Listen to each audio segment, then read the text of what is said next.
Hey, CEOs. So, I've been talking a whole lot about reducing expenses. That's the goal of my company this year is reducing expenses and increasing profit. And I can imagine it will be the same for many of you. So, I ran into something I wanted to share.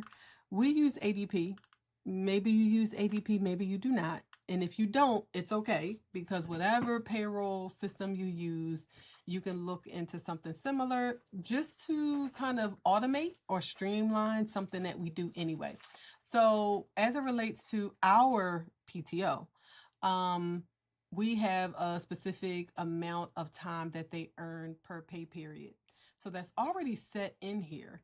But here's what we have some complexities. And what I'm noticing is that I from what I knew, I had to go in manually and kind of adjust things, such as after 2 years of employment, they earn more time. So that's something I need to remember. Anniversary dates, I need to know, well, this person should be getting more time based on their seniority. Then you have things such as, well, we do, employees who may work 10 months versus 12 months, right?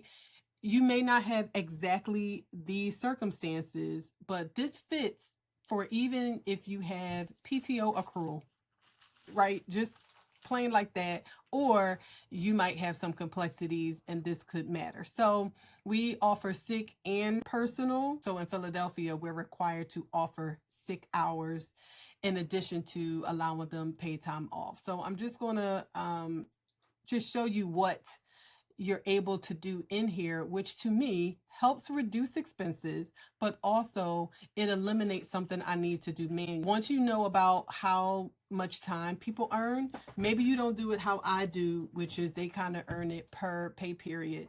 Maybe you just give them a flat, I don't know, 1 week off or something like that. But here's the thing. I have some staff who work 40 hours a week. I have some staff who work 38.5. I have some who work 35 hours a week.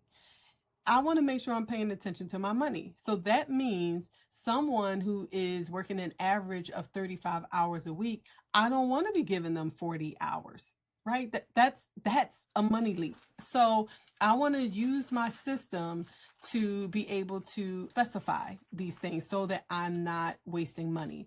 So what ADP in this setting allows us to do is you could create your plans, right? This is my sick plan, but this is for people who get 40 hours. So that's one set of people. Now they have in here, you can add a work anniversary, and what it will allow you to do is the system is going to do the work. So they already have their hire date in there. Once they get to, for example, 2 years, that's our policy, this can automatically switch them to get this new rate.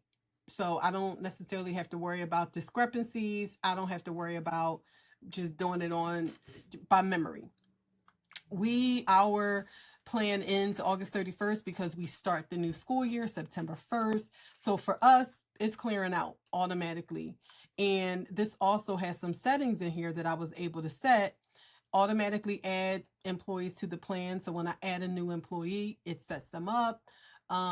If you have a waiting period, we used to have a waiting period of 90 days and then they could start accruing. We kind of ended that because it's accrual based anyway. But if you had that circumstance, you could put that in there and you don't have to worry about it. Earned while not being paid. No, right? We have some people, they may be off for a period. Who knows what for? Or maybe they're not working summers. This is basically saying they are not accruing time while they're not working. Again, an opportunity to reduce expenses, which hits your bottom line as a profit.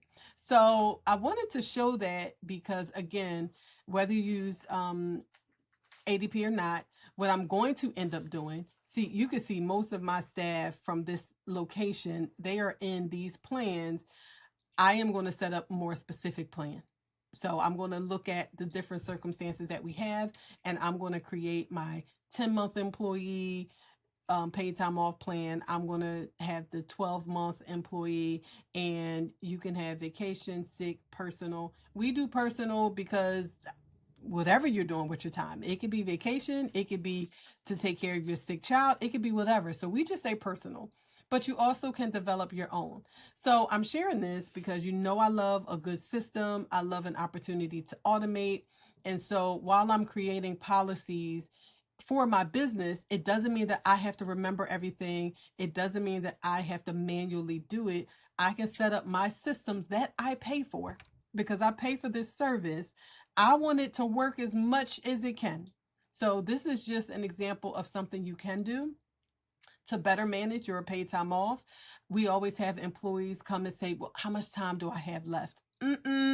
I'm making sure the system is set up so that each time they take time off, it's going to deduct it from the total. So I'm going to adjust our PTO plan because I think I'm going to set it to where as though at the beginning of the school year, September 1st, it's going to show them how much time they have for the year. And then as they take time off, it's going to deduct it so they don't have to come ask how many hours do I have left.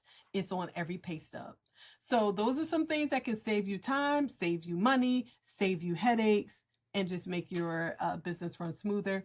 Check and see if you have a different payroll company. See if they have something similar so that you can make use of what you're already paying for. All right. Talk to you soon. And don't forget to sign up for the back to school workshop Monday, August 10th.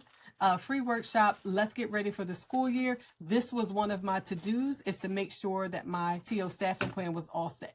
All right. Talk to you soon.